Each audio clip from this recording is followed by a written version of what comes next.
बिस्मिल्लाहिर्रहमानिर्रहीम। गले की खराश इतना संगीन मसला नहीं जिसके लिए डॉक्टर के पास जाया जाए। गले में मुस्तकिल चुभन और तकलीफ खाने पीने यहाँ तक कि सोने में भी मसला करती है। गले की खराश वायरल या बैक्टीरियल इन्फेक्शन की वजह से होती है। खराश की वजह गले की अंदरूनी सतह में सोजिश होती है, लेकिन फिक्र की कोई बात नहीं, कुछ घरेलू टोटके आपको गले की खराश से निजात दिला सकते हैं। नमक और पानी के गरारे। सबसे आसान और कारआमद टोटका नमक और पानी के गरारे हैं।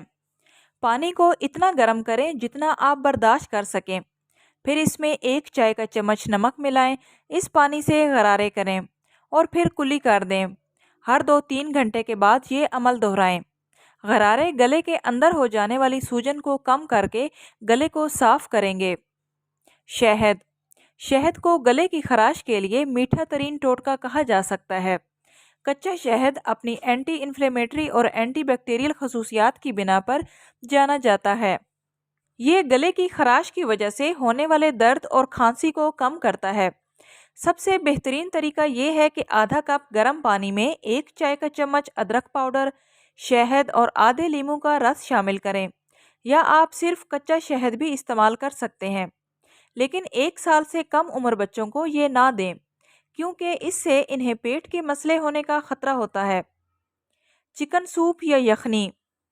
चिकन सूप में मौजूद अमाइनो एसिड निज़ाम तनफ़ुस की सोजिश को कम करता है।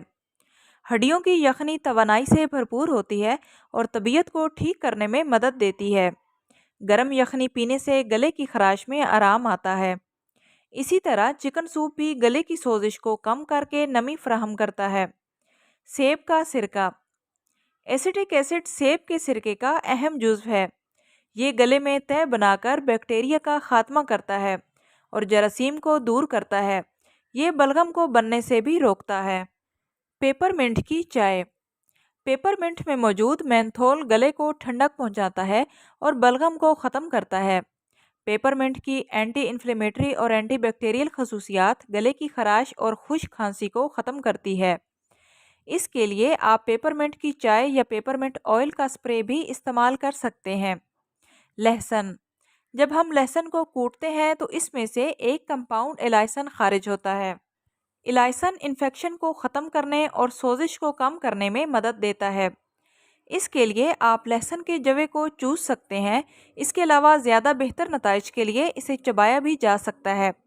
इसके अलावा आप इसे खुश जायका बनाने के लिए शहद और जैतून के तेल के साथ मिलाकर भी इस्तेमाल कर सकते हैं। मुलैठी। मुलैठी का एक टुकड़ा लेकर चूस लें या इसकी चाय बनाकर पिएं, इससे भी दर्द में आराम आएगा। मुलैठी में एस्प्रिन जैसी तासीर है। इसमें एंटी माइक्रोबियल खसूसियात भी मौजूद हैं। नींद। नींद की कमी से भी सेहत के बहुत से मसाइल पैदा होते हैं। दिन भर चाको चौबंद रहने के लिए ज़रूरी है कि पूरी नींद ली जाए। रात की अच्छी नींद आपको सेहतमंद बनाएगी और गले की खराश का बायस बनने वाली सोजिश का भी खात्मा करेगी। आई होप सो फ्रेंड्स, आज की वीडियो आप लोगों के लिए हेल्पफुल रही होगी। वीडियो अच्छी लगी तो आपसे रिक्वेस्ट है कि प्लीज़ वीडियो को लाइक करते जाएं और इस तरह की मुफीद मालूमात के लिए चैनल को सब्सक्राइब करें। मिलते हैं नेक्स्ट वीडियो में, तब तक के लिए अल्लाह हाफिज़।